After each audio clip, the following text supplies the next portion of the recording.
துலாம் ராசி அன்பர்களே, எதிலும் பொறுமையை கடைப்பிடிக்க வேண்டிய நாள். புதிய முயற்சிகளை தவிர்ப்பது நல்லது. மற்றவர்களுடன் பேசும்போது பொறுமையை கடைப்பிடிக்கவும்.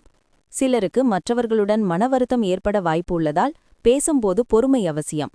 பயணம் தவிர்க்கவும்.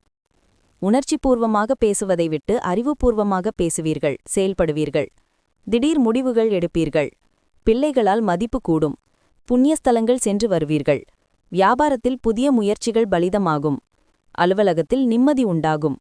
புதிய பாதை தெரியும் நாள். குழந்தைகளுடன் இருப்பதால் ஆறுதலாக உணருங்கள். குழந்தைகளின் நோய் தீர்க்கும் சக்தி உங்கள் குடும்பத்தின் பிள்ளைகளுக்கு மட்டுமின்றி மற்ற குழந்தைகளுக்கும் உண்டு. அவர்கள் உங்கள் பதற்றத்தை தணித்த அமைதியை ஏற்படுத்துவார்கள். புதிய ஒப்பந்தங்கள் கவர்ச்சிகரமாக தோன்றலாம், ஆனால் எதிர்பார்த்த லாபங்களை கொண்டு வராது. பணம் முதலீடு செய்வதாக இருந்தால் அவசரப்பட்டு முடிவெடுக்க வேண்டாம். தூரத்து உறவினரிடமிருந்து வரும் எதிர்பாராத தகவல் ஒட்டுமொத்த குடும்பத்திற்கும் உற்சாகத்தை ஏற்படுத்தும்.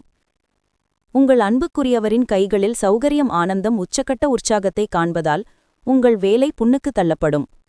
குழப்பங்களோ அல்லது அலுவலக பாலிடிக்ஸோ எதுவாக இருந்தாலும் அதில் நீங்கள் ஆளுமை செலுத்துவீர்கள். இந்த ராசியின் வயதானவர்கள் இன்று தங்கள் பழைய நண்பர்களை ஓய்வு நேரத்தில் சந்திக்க செல்லலாம்.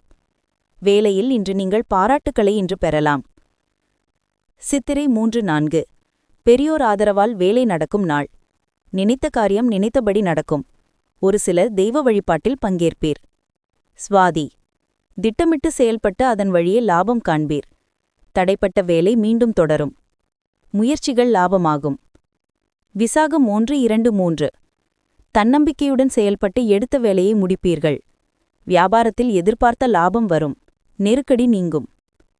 அதிர்ஷ்ட எண் 6. அதிர்ஷ்ட நிறம் ஒளிப்புகு மற்றும் இளஞ்சிவப்பு.